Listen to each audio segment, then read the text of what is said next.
Bernanke is one of the most powerful men in the world when it comes to your money. He holds the reins to our central bank, an institution controlled by both the public and private sector. Hello, how are you? Good, thank Welcome. you. Thanks very much for making the time. I know you guys. What would life be like without the Federal Reserve? We don't have to speculate. We know what it looked like because there was no Federal Reserve before 1913. During the 19th century, there were periodic financial crises where people would run to the banks and pull out their deposits, where the stock market would crash. When most of us think of bank runs, we think of the stock market crash of 1929. But in 1907, a massive panic threatened to annihilate the economy. There was nothing the government could do to stop it, until billionaire J.P. Morgan and his rich friends tapped into their personal wealth to bail out the banks. Which led Congress to say, look, enough is enough. We've got to have a central bank that can manage these crises. And that was the beginning of the process that led to the Federal Reserve.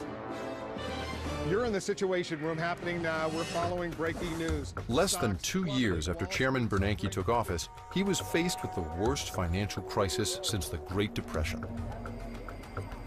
In a panic, when people are pulling all their money out of financial institutions, what the central bank does is provide short-term loans, which help the banks stabilize. And that's what we did during 2008, 2009.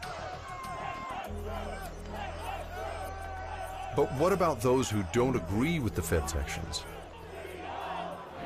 They bail out Morgan Stanley and then Goldman Sachs. When I up, who bails me out? No one.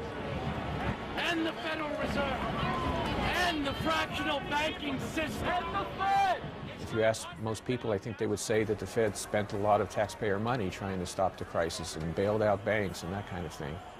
The fact is the Fed doesn't spend government money. What the Fed does is buy and sell assets in the market. Those assets are U.S. Treasury bonds and government-guaranteed mortgage securities. Or we make short-term loans, which are then repaid. Loans repaid with interest. In the last 3 years, the Fed has given the Treasury $200 billion. That's profit, that's not loss, that's not cost. While decisions in Washington, D.C. affect the state of the nation's wallet, the Fed's 12 regional banks make sure there's enough physical cash to go around. Whether to fill new orders or replace your old worn-out bills, they call here, the Bureau of Engraving and Printing. Because when it comes to trusting your money, first appearances mean everything.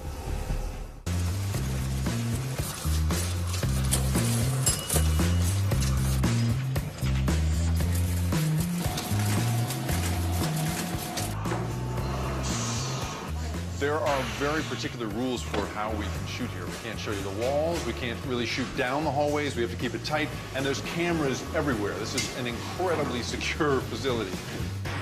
The BEP fills annual print orders for the Fed. In 2011, that meant a whopping 23 million bills a day. And each bill gets a serial number and a code that tells which bank is charged for production. If you look at any bill you have in your pocket, there's a small number and a letter together. Mine says C3. This series says F6. That stands for the Atlanta Federal Reserve Bank. And so you know that if the F and the number 6 don't correspond, F is the 6th letter in the alphabet, then that's a fake note. Although it looks like money as it flies through the presses, it's not official until it's cut, wrapped, and sent to one of the 28 Federal Reserve operations centers around the country, where cash deliveries flow in and out by the ton.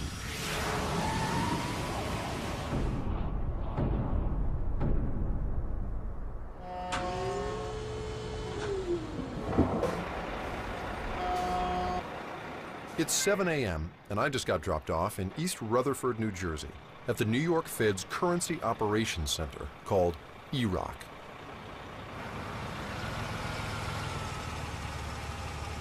It's a neighborhood. You know, it looks pretty ordinary, except that in and out every day flows billions of dollars in cash. It looks like maybe a prison, could be a high school. But what it really is one of the world's largest above-ground vaults. The entire facility is enclosed with a modest-looking fence. But don't let it fool you. This thing can stop a semi-truck dead in its tracks. The building is also studded with over 800 cameras. They're watching our every move.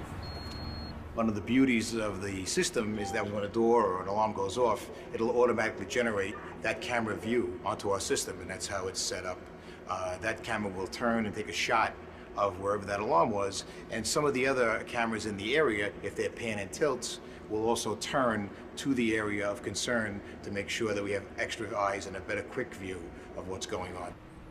And even if you got past all of that, you'd have to deal with this guy.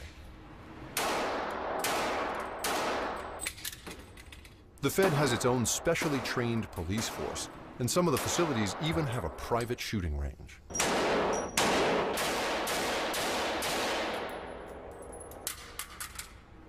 If the building were, just by itself with unarmed guards, do you think that would be enough? It feels to me like a really hard place to break into, even if everybody here was just carrying sort of batons. Do you need the guns? Absolutely. That's what makes us a hard target. You have to understand something, that we're not the ones that set the standards. The people who want to do damage to the facility or the people are the ones that do. We just react to what they do. Even though we're very proactive, we still don't set the standards the bad guys do.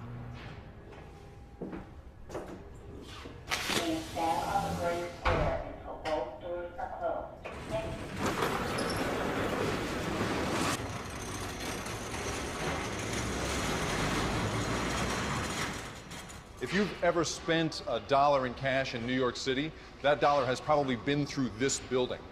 This is the hub of all physical currency that would move through this area. It's where your bankers bank. Deposits come in and withdrawals go out to the tune of millions each day.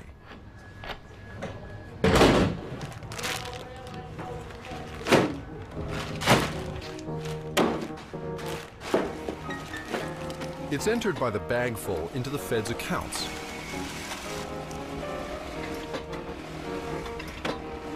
It's then moved to a vault that can hold tens of billions.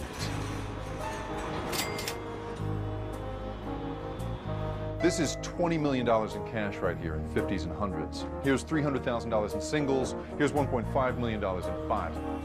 There's room behind me for 5,400 of these boxes, controlled by a robotic system.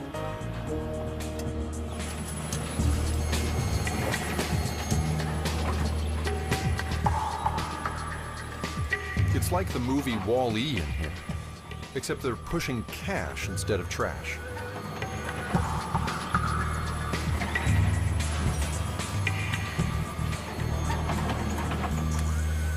The robots operate independently, guided entirely by laser positioning. And it's not just about security. They actually save the Fed money in manpower. Cash, especially coin, weighs tons. Here, this is the reject reel. This is for any suspected counterfeit notes, Right. wrong denominator. That reel. At Erock, Bob Krause is in charge of the whole shebang. Brought over here to the. And what comes in and out of currency ops is his domain. It's $1,000 in quarters. This is $1,000 in quarters right here. Holy cow, that's a lot of money. That is. This is parking meters for the year for me. And laundry. And laundry, all done right now. Wow. Oh, so this is where the nation's loose change ends up.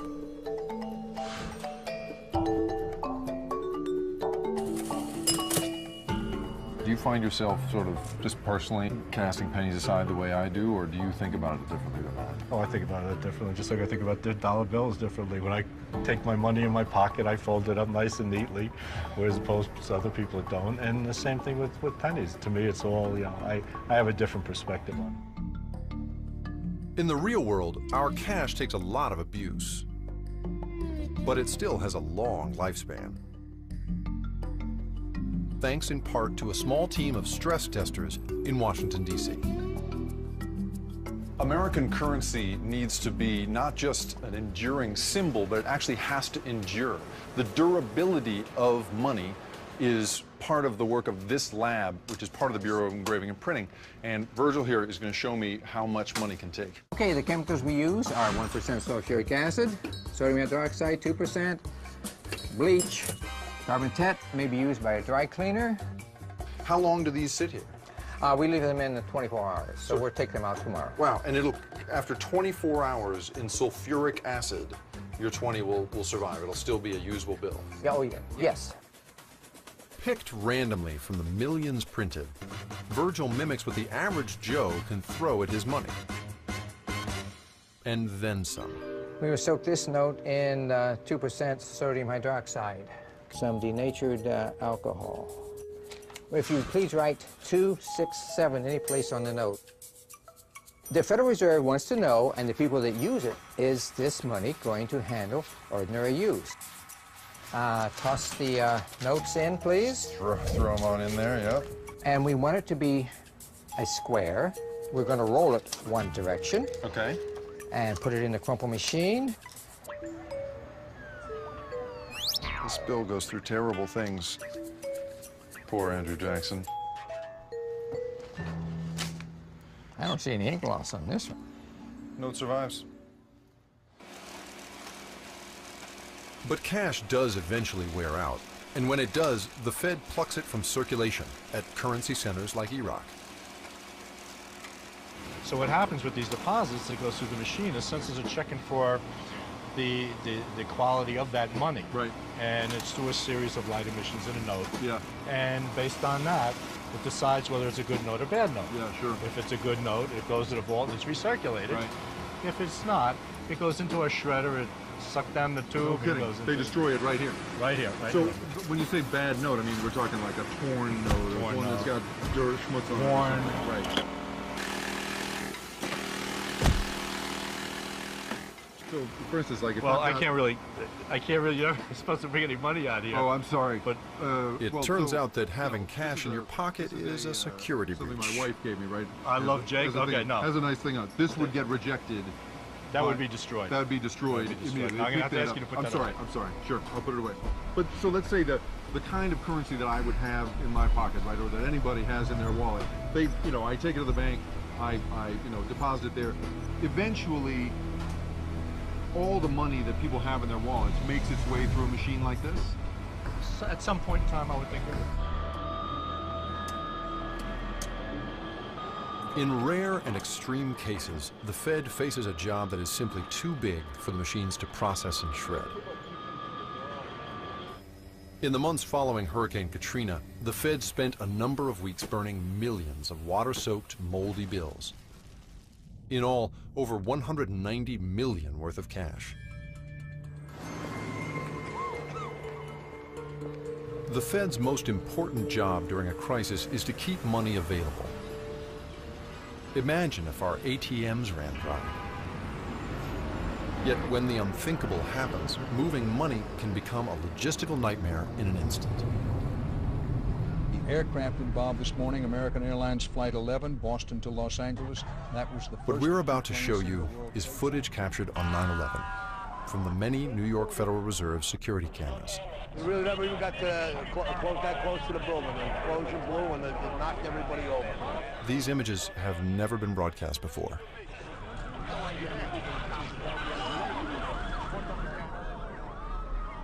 We're here, not 500 feet from where the Trade Center stood. And I remember it, even though it was more than 10 years ago, like it was yesterday, this incredible noise.